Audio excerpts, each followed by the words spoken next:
Thank you. It's exciting to be here. It's also terrifying to be here.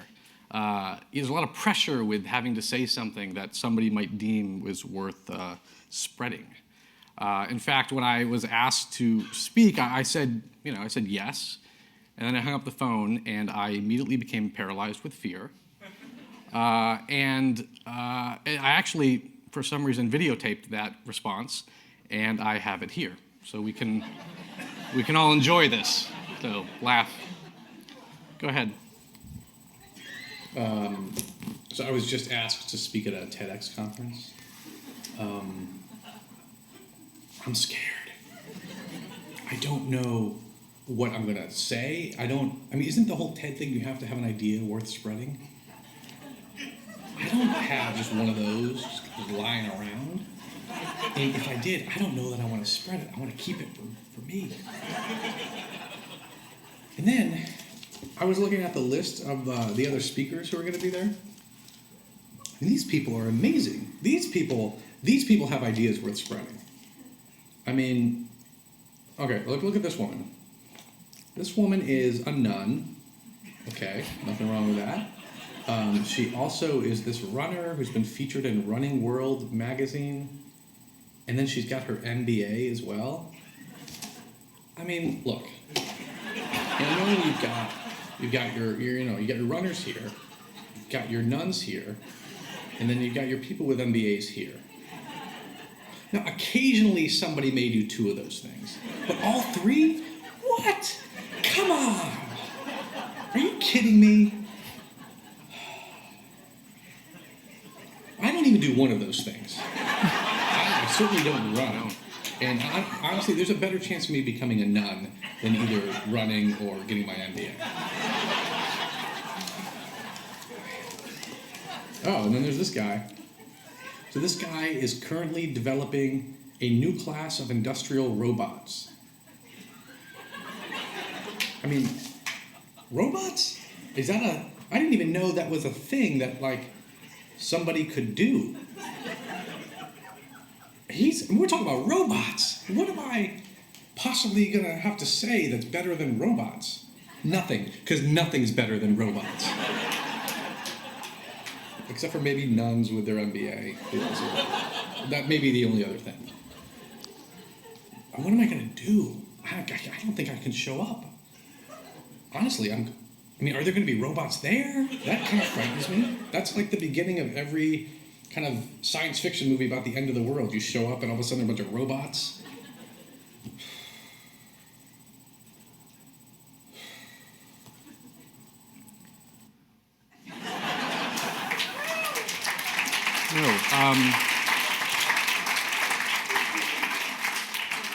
So that happened.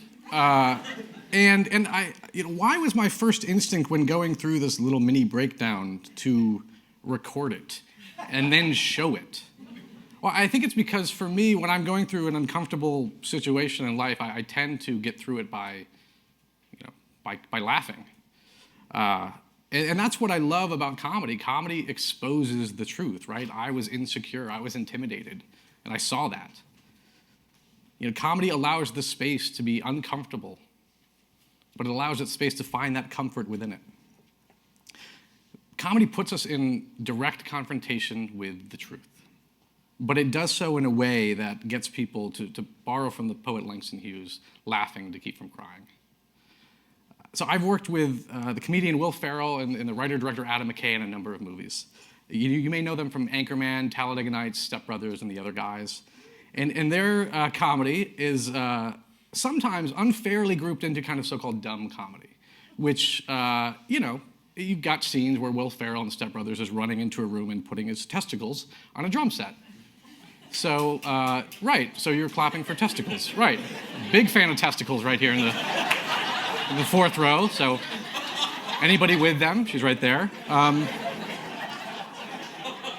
But by the way, those were not Will Ferrell's real testicles. Don't worry, we had it was a very expensive prosthetic made. Okay. Didn't need to share it. So those were not Will Ferrell's testicles. We had a prosthetic made, and we had long conversations about what they should look like, and it was one of the more odd meetings I've ever been in. But, so yes, there are scenes like that are adolescent. But if you look closer, if you look beyond the testicles, which I think is going to be the title of my memoirs, if you look closer, you see that there's more to these movies. I mean, Anchorman was their first movie, and it was about sexism in the 70s. It was about a news organization who's hiring the first female on-camera reporter for the station. And, the men, of course, were not happy about this. There's a great scene where the 4 news anchors are sitting around, talking, outraged at this woman who's being brought on. And Steve Carell's character is especially outraged because he has a theory that women's menstrual periods attract bears. Which is funny, but it's only made funnier because that's an actual thing that some people think. I'm not kidding, to the point where scientists have done studies on this thing. By the way, not proven, so we're safe here. I saw some men kind of like, well, there's a woman, let me just back away, just in case, a lot of bears in the New England area. But that joke is kind of a great example of a Will Ferrell and Adam McKay joke, in that it's an outrageous character saying something seemingly ridiculous, but yet it's based in truth, so we can all laugh about it. There are other movies that have points of view. Talladega Nights looks at the red state, blue state divide through the lens of a NASCAR driver. Step Brothers is their take on the immaturity of the American man. The Other Guys looks at the corporate greed that led to massive income inequality. Will and Adam are great at having their points of view, but never losing sight of the fact that they are comedians. So number one goal, they have to make people laugh. There's a balance there.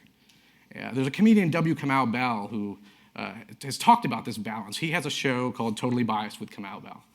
And on the show, from his perspective as an African-American man, he talks about race in a very real, honest, and extremely funny way. And he said in an interview with the AV Club that Chris Rock gave him advice on this kind of achieving this balance. And Chris Rock said, you have to put the medicine in the middle of something. You can't just say, here's some medicine. You have to surround it with comedy. Like Kamau Bell, Amy Schumer is a comedian who is known for pushing boundaries. She has a TV show that just premiered called Inside Amy Schumer. And she told New York Magazine that her writing routine is to work backwards from an uncomfortable premise. So she talks about rape on stage. Right? That's an uncomfortable premise. But she doesn't do it for the shock value like so many comedians irresponsibly do. She does it because her experience as a woman, she says, especially with this sliding scale, she refers to the sliding scale of rape. She says this is an experience that she finds many women share. And she wants to engage people in this conversation because she says people need to know about this and talk about it. And they can do it through comedy. Now, pushing boundaries in comedy, this is not a new trend. I mean, as far as there's been comedy, there's been people pushing boundaries. Shakespeare, the Greek playwrights, Will Rogers, Richard Pryor, Joan Rivers, Dick Gregory, all these people use comedy to express socially uncomfortable ideas. And right now, The Daily Show with Jon Stewart, right? It's this great example of comedy exposing the truth. And few people do it better right now. On the movie Max Rose that I just worked on, I had the chance to work with Mort Saul, who was the Jon Stewart of his day. In the 50s and 60s, he was at the top of the comedy game. He was the first comedian on the cover of Time magazine. He won a Grammy. He was on The Tonight Show numerous times. And he, unlike most comedians of that time, he was very political in his act. He was anti-establishment. And it didn't matter who. And by the way, he still is. He, in the 50s, criticized Eisenhower for his segregationist leanings. In the 60s, he took on his friend John F. Kennedy's policies with Cuba. Later, he protested the wars in Iraq. Now he's very critical of the drone strikes. Yeah. So he is very vocal. He doesn't hold back. And at times, especially in the 60s, that hurt him a little bit. He found himself not welcome at some comedy clubs and on TV shows. And I asked Mort about this. I said, what was it like to be attacked for your views? And he got very quiet, very reflective. And he just said, I was just trying to do good. It's powerful. And his way of doing good is through comedy. And judging by the long list of comedians and people who cite Mort as a trailblazer, as an influence, he did good.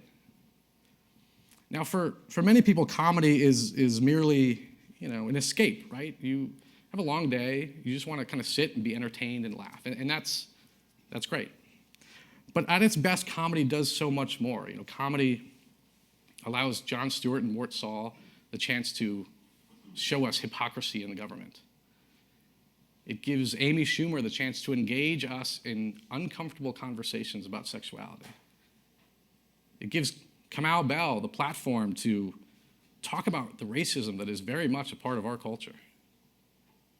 And lastly, it exposes us 1 minute to Will Ferrell and Adam McKay's kind of social critiques. And the next moment exposes us to Will Ferrell's fake but incredibly lifelike testicles. And the whole time we're laughing just to keep from crying. Now, in my case, comedy inspired someone who didn't think he had anything to say to come up here and talk for a few minutes. Whether or not I actually have anything to say, I don't know. We at least know that women are not the cause of bear attacks, which is good. That's actually my, I don't like camping, and it's always been my go-to excuse to my wife. I was like, well, honey, we can't because your thing, the lady thing. So now I have to go. But in case nothing I said kind of resonated, which is a very good chance, I have another video. And I came up with this, I don't want to say brilliant, but somebody else can say it. Like I said, a brilliant idea. And this one definitely is worth spreading. So I want to, can we show this video? And yeah. So I finally came up with an idea worth spreading. I'm really excited about it. It's going to be a game changer. So I'm going to show it. I've been up all night designing my own robot. That's, I guess, the thing nowadays. So obviously want to get ahead of that trend. Here we go. Here's the robot. Here's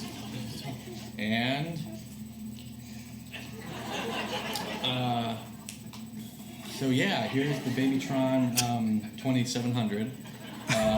As you can see, the robot. It's a game changer, like I said. I wasn't lying. And I think it's going to, revolutionize the whole. No, be still. Remember we talked about like a robot. They just sit there. I think it's really exciting, and I think that. No, don't ruin this for Daddy. You're playing a toy or something. It came off. We're still obviously working out some of the kinks. It's got a few behavioral issues, don't we? But ultimately, this is big. This is going to be huge. It's going to, just be the biggest thing in the robot world. Anyway. What's that? Oh, hey, honey. Oh, no, I'm just playing with Nora. I'm just reading to her, educating her like a good father. Thank you. That's all I have.